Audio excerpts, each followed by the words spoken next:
Tao Meeting Archives, August 16th, 2015. Cultivating Life by Bill Bunting. Let's go ahead and do the meeting beginning ritual, everyone. 起立，面向佛堂，参加三鞠躬，一鞠躬，再鞠躬，三鞠躬，参加各位点传师一鞠躬，开班一鞠躬，请坐下。Please be seated. And welcome everybody. It's a gorgeous, just absolutely beautiful hot summer day here in Indianapolis. The sun's shining and the trees are pretty, the flowers look great, and all the birds and bees are flying around. It's just a great day to be alive. My apologies for not being with you last week. We were traveling back home from Panama City Beach, and due to road construction and traffic delays on Interstate 65, it wound up taking a lot longer than we thought to get back. But we're here now. The last time we got together, I talked about spiritual renewal and returning to the source. This week I kind of want to talk a bit, as one might surmise, about cultivating life. There's a rather interesting chapter at chapter 50 in the Tao Te Ching, where Lao Tzu says that coming into life, entering death, the followers of life 3 and 10, the followers of death 3 and 10, those whose lives are moved towards death, also 3 and 10. Why? Because they live lives of excess. This is right out of the chute here, 90% of the population. And the great vast majority of the people in Lao Tzu's point of view. And I will tell you, I do not think that perspective has changed much over the centuries. I believe this is still as true today as it was when Lao Tzu penned these words. He goes on to say, I've heard of those who are good at cultivating life. Traveling on the road, they do not encounter rhinos or tigers. Entering into an army, they are not harmed by weapons. Rhinos have nowhere to thrust their horns. Tigers have nowhere to clasp their claws. Soldiers have nowhere to lodge their blades. Why? Because they have no place for death. On its face, this particular chapter might look like a treatise on attempting to achieve immortality, and heaven only knows there have been multiple efforts from ancient times to present at trying to achieve some kind of present life immortality. I'm going to tell you, I do not think it is very likely that any of those efforts will meet with any more success now than they ever have. Not that it stopped anybody from trying. But that's not what Lao Tzu is talking about in chapter 50. Not having a place for death doesn't mean preserving one's life in this existence artificially or unnaturally. And as we all know, that can only be done for so long anyway, and typically doesn't produce the kind of quality of life one would want. And so out of any 10 average people, 9 of them are all in some way in this lifetime moving towards demise because of a life lived in excess. What's Lao Tzu mean when he says that? Well, those who can be said to be moving towards death are the reckless, the hapless, the devil-may-care, daredevilish sorts of folks who take unnecessary chances and unnecessary risks.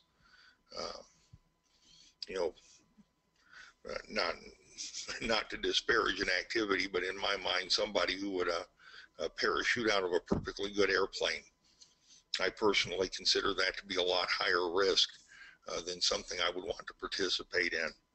You know, my wife and daughter think that'd be just great fun. So, you know, if they want to try it sometime, I suppose they can. As for me, I intend to remain in the airplane. So there are those who, through either ignorance or desire, wind up living a much more reckless, much less cautious life than one would typically treat in a moderate way.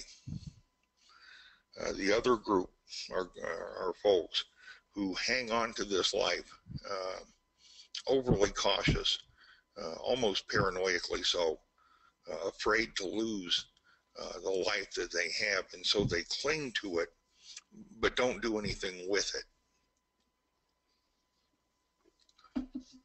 These are the two extremes, right?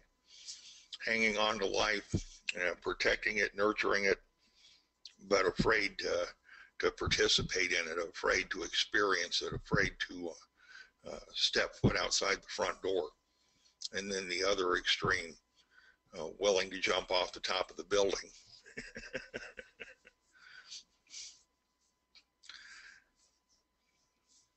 Then there are those who act out of, I suppose, what one could call ignorance, where they're participating in life to a certain degree, but where they are unaware or lack the knowledge of the appropriate and skillful way to live life, a way that cultivates and nurtures the true self and makes one useful and helpful to their fellow man, an example to others, and a joy to themselves and their families.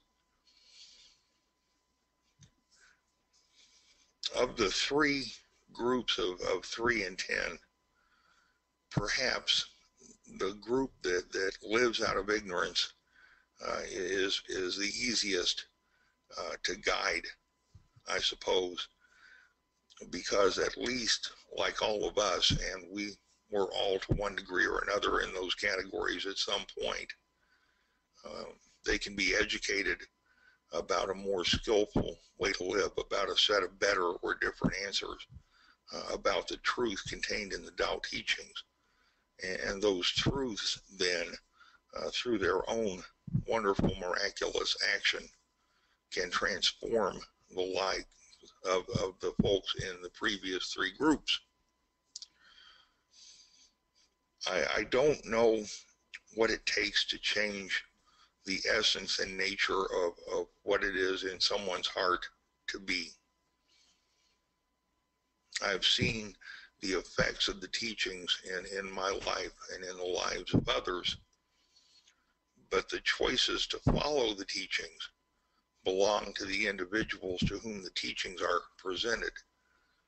For those who have the affinity not only to hear but to understand and apply the teachings.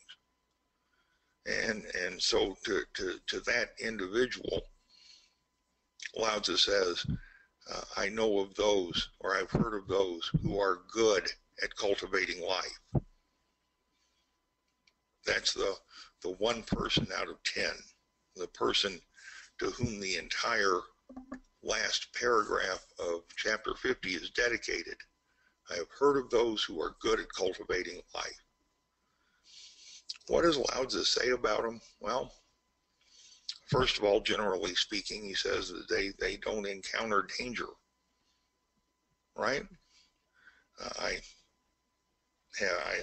don't suppose encountering a tiger or a rhino on the road these days is very likely,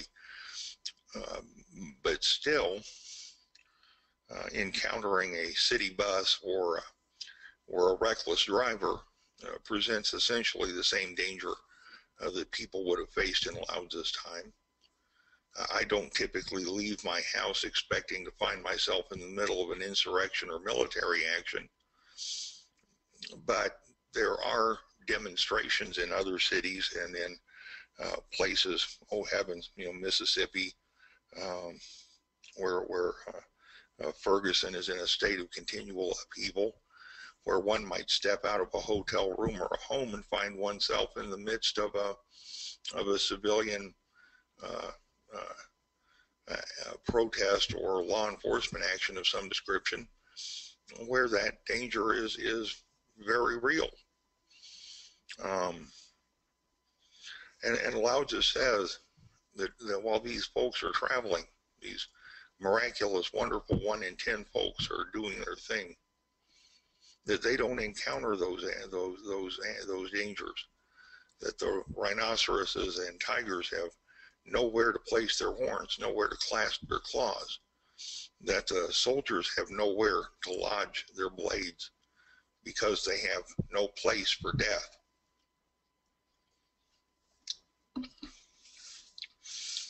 This doesn't speak per se to a literal in this lifetime encounter. I don't think as much as it does to a life living philosophy. Those who cultivate the Tao teachings, those who live life well and skillfully, do not put themselves into situations where they're intentionally endangered or causing or becoming a part of conflict or contention, or the sorts of interpersonal issues that cause for other people to become upset and angry and perhaps even more so frustrated with us. It is that 1 person in 10 who has the skills and the abilities to bring calm and peacefulness to any situation, and therefore no matter what situation he wanders into, he is not in danger from what surrounds him. Having no place for conflict or contention makes it very difficult for another person or group of people to have a contention or conflict with the cultivator of the Tao teachings. It's amazing how that actually works, and it works all the time. It's the one thing that we're encouraged to cultivate that is an important keystone or foundation stone to a life lived well. The ability to remain calm and peaceful and out of conflict. Because that 1 in 10 individual is skillful at those activities, it can be said that individual has no place for death in his life, no place for harm, no place for danger, no place for conflict, because he doesn't put himself in a position where those things are substantial risks. There's no need, no compulsion in that person to place himself in an unnecessary risk. And so that 1 in 10 person, that cultivator of the Tao teachings, understands how to live life well. So is Lao Tzu implying here that by following this path we may at some point in time achieve a flavor of immortality? I don't think so. I don't think Lao Tzu or any cultivator of the Tao teachings is delusional enough to think that this physical body is going to persist for longer than its natural lifetime will permit.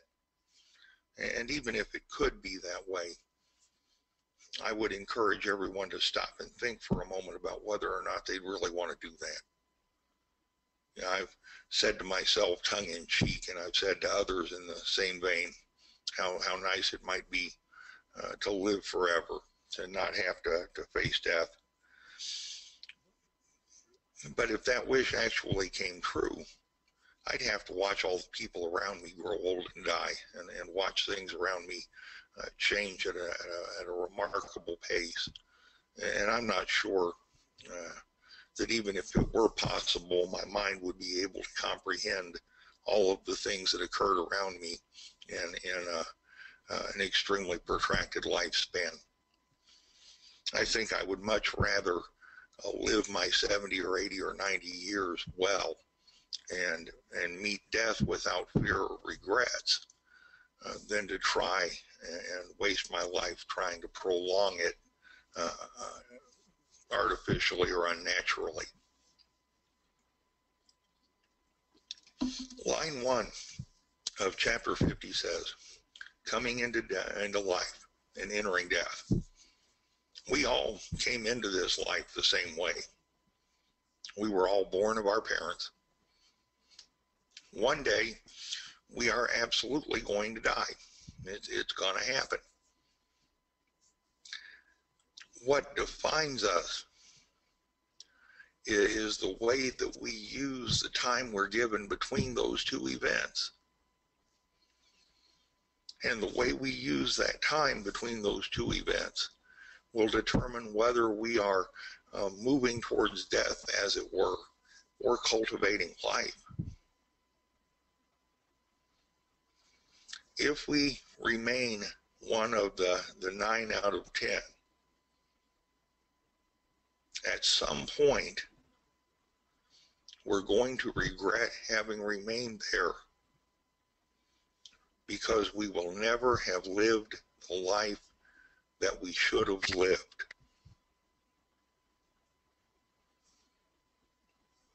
It's only when one learns to cultivate that deep inner truth that one is able to develop the skills to live fully and joyously and happily and for as long as one can in this existence, and then to meet death without the fears, without the regrets, without looking backwards across time wishing we had done more or done better with the time that we were given. In cultivating life, we become ever more responsible for ourselves and for what we do with that time. If we remain ignorant or choose to remain ignorant, that's a choice.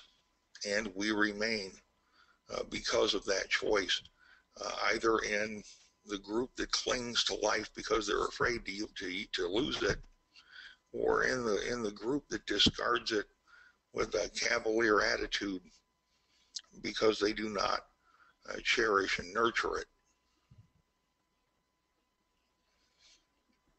I choose to do the best that I can to learn to live life skillfully, without conflict, without danger, without all of the problems that those things bring about into a human existence. And I'm not about to tell any of you that I have achieved any degree of mastery at that. I'm continually reminded of how much I have to learn. But the learning is kind of what it's about. It's about moving from one of the groups of people moving towards death into the group of one who lives skillfully. The mark of the Tao sage, if you will, is that skillfully lived life. It's a life that moderates desires and attachments. It's a life that's not in danger or fearful. It's a life that has no place for death in this existence. Not a cheap parlor trick approach and attempt at immortality, but the preservation, nurturing, and one day elevation of the true self, hopefully into an existence where coming back to this place is no longer necessary. And there's not a way in the world that I can presume to tell any of you what's going to happen precisely when you die. All I can tell you is what I believe. I don't think that was Laozi's point here anyway. I believe that we are born and die and reincarnate until we learn enough to not have to be back here anymore. But I certainly can't prove that. And I'm not sure that even if I could, that would be believable. What I can point at are those folks that I know who have cultivated the Tao teachings longer than I have, who understand them better, who have done more with them over time.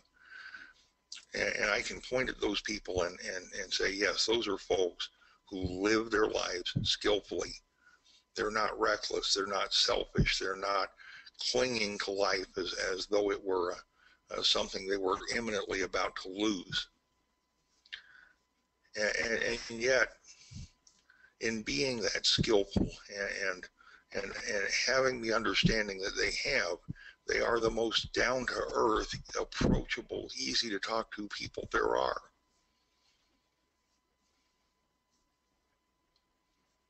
I think the longer and better we cultivate the teachings, the more human we become, the more approachable, the more humble, the more easy to talk to we get. I think that's a natural byproduct of cultivating the teachings. And it shows the life of one who knows how to live skillfully. If you look at the ordained masters there at the temple, they are the epitome of this chapter. You don't see them fretting and worrying about their eventual death, nor do you see them worrying and agonizing over what they have or don't have or did or didn't do. And yet each of them lives very well in every aspect of their lives. Their secular and business lives are what they want to do the way they want to do it. They have plenty of resources, plenty of income. They're able to support their families and the work of the temple. And they support those of us who are attempting to learn and master the Tao teachings in their actions and in their words and in their examples. The more evolved they become, the easier it is to learn from them and to talk to them and to understand what they understand. And I know that based on several years of cultivating the teachings myself and of utilizing those wonderful people to learn these skills.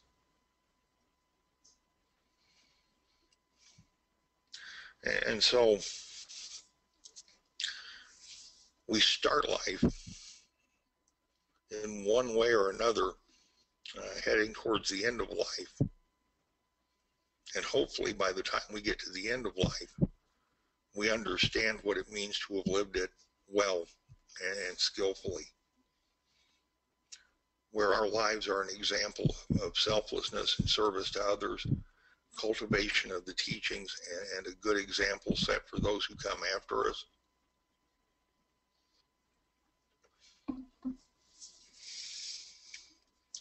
Where our lives are not full of fear and regret, but a sense of accomplishment and moderation and a welcoming, if you will, of the end of life as simply a transition from one existence to another. I think that's probably what Lao Tzu meant when he says that the 1 in 10 has no place for death. Not only does he not face danger in this existence, but he doesn't fear it in the next. It's not a worry. It's not an anxiety. I personally have found these teachings extremely liberating when it comes to thinking about the afterlife, but my background was a Southern Baptist convention, which is a fairly hellfire and brimstone. And so I much prefer self-accountability and self-realization to the supposition that I have to count on something I don't know or understand to either place my soul in eternal torment or eternal glorification. And so, once again, I have a perspective on what Lao Tzu says here that is liberating.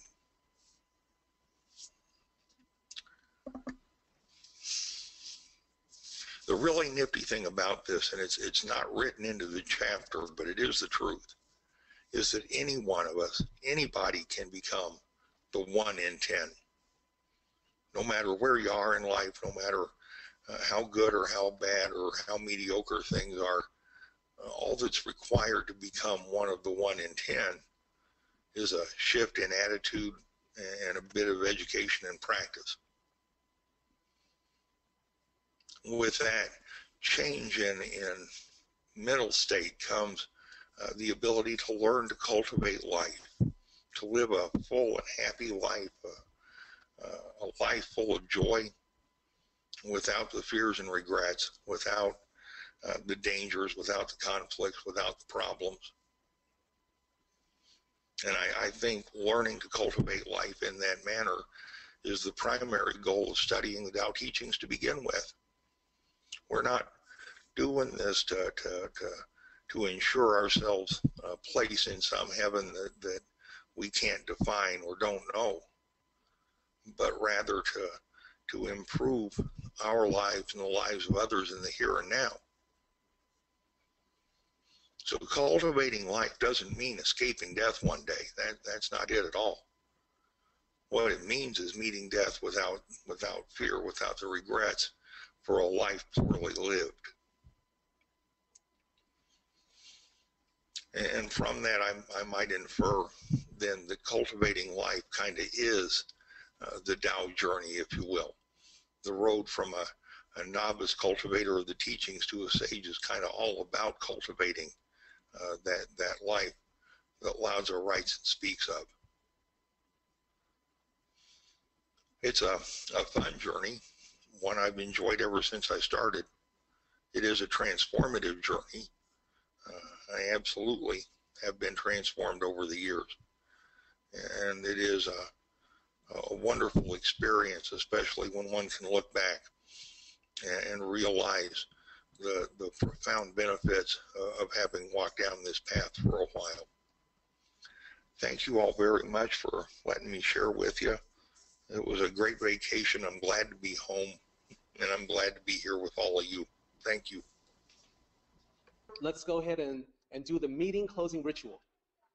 起立，面向佛堂，持架深鞠躬，一鞠躬，再鞠躬，三鞠躬，持架各位点传世一鞠躬，结班一鞠躬。Okay, guys, we are done. Join the Tao meeting live to participate in the questions and commentary. For more information, go to http://taoism.net/tao/connect-online.